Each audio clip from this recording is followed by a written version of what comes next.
I'd like to tell you a story about a time in my life that I almost died. One of the times that I almost died in my life. I spent a summer with the seminary, and I went to El Salvador, but before that, we went to Guatemala to learn Spanish, to take classes. And we were in this beautiful old town called Antigua. And on the weekends, we had our free weekends, so we went to school all week, and then on the weekends it would be free, so we would go to different excursions.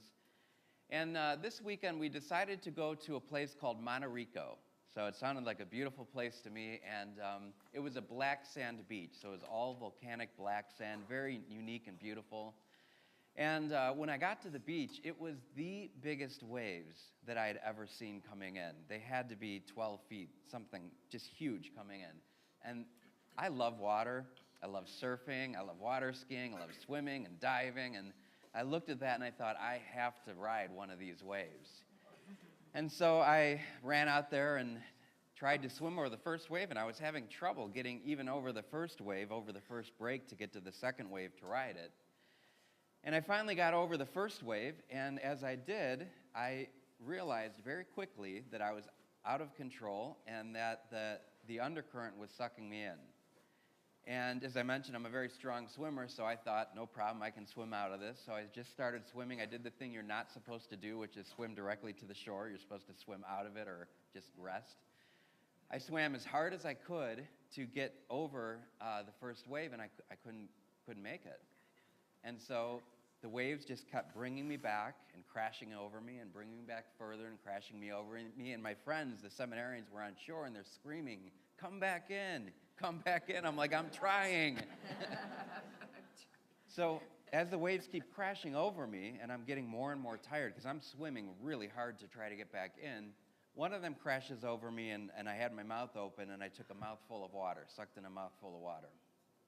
So at this point, I can't breathe. I'm kind of choking the water, and the waves keep crashing and crashing over me. And so I was getting so tired that I finally was just letting myself rest. I would just sink in the water and let myself rest for a little bit until I got enough energy, and then I would try again and swim out. And I did this a few times and realized it was completely futile, like there was no way I was getting out of this predicament. And I was totally exhausted. By the way, I learned at this point that drowning's not a horrible way to go, because it was just like I was so tired I didn't care. So the last time I'm sinking and I'm done. I thought, okay, this is how it's going to end. And it was interesting because I realized at that point I hadn't asked God for help. The whole time I was just swimming and trying to get into the shore. And so I was kind of preparing myself for death. I thought, all right, this is how it's going to end, I guess. And I just kind of let go, and then I heard a voice say, try one more time.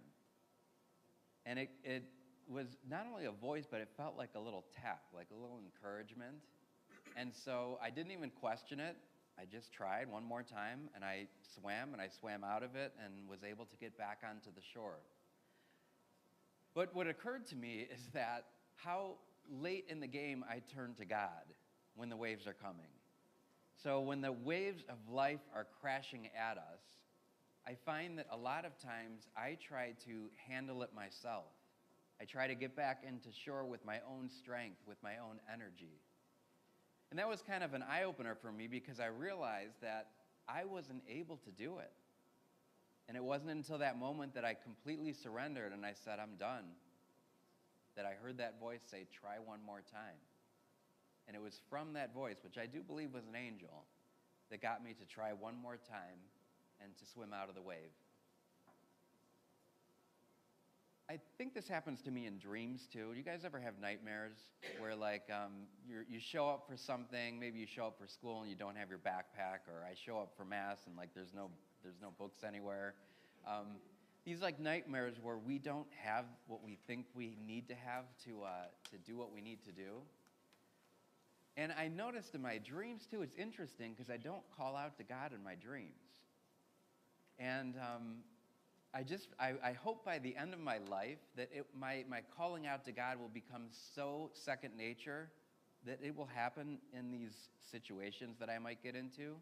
but even so much so that it gets into my dreams, that it permeates my subconscious, that even then I would call out to God. We hear in the first reading from the Kings, Elijah is on this journey and he's completely exhausted. And so he lays down next to this broom tree and he falls asleep.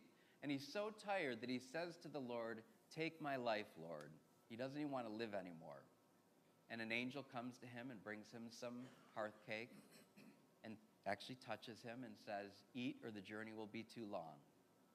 And he goes back to sleep again, and the angel comes back to him and brings him some more manna and says, "Eat now and get up or the journey will be too long."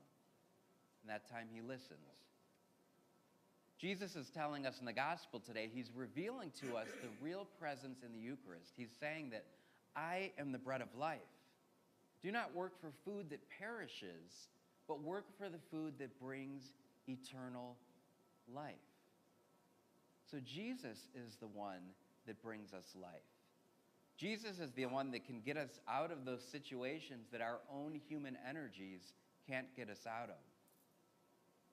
So I want you to think about times in your lives where you felt like you were drowning, where the waves of life just kept crashing at you over and over and over again, and you felt like you weren't going to make it. I don't know why we have to wait until we're almost dead to call out to God.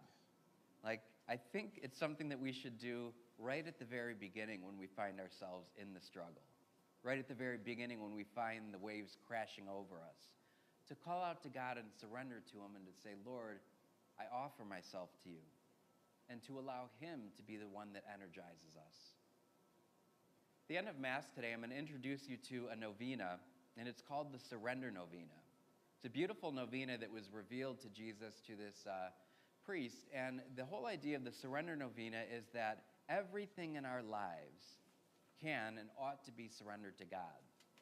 Meaning that we shouldn't try to handle anything by ourselves. Everything should be given to him and should be surrendered to him. And what we'll find is that not only, sometimes we think it's irresponsible if we don't take care of things ourselves, but far from that, the most responsible thing that we can do in any situation is to say, "God, here you go.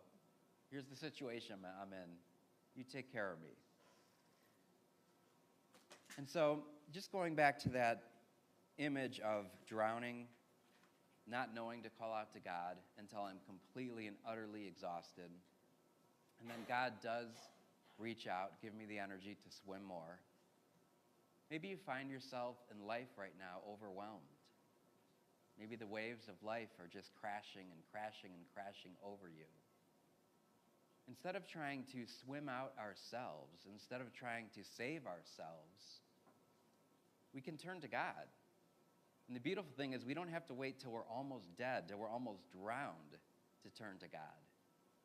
We can turn to him now, and we can offer him everything that is in front of us, every wave that is coming towards us, every difficulty that is coming towards us. Because he wants to give us the bread of life. He wants to give us his very self. And as we receive him in this Eucharist, we receive that strength to keep going. We receive that strength, which is like that last little nudge to swim out of whatever break we're caught in. We receive that gift of life. So let's call out to God together. And I just invite you, after the homily, just to close your eyes for a few moments. And is there any area of your life right now that you have not surrendered to God? Is there any area of your life that you said, "I'm going to try to take care of this, I'm going to manage this," instead of saying, "God, can you help me manage this?"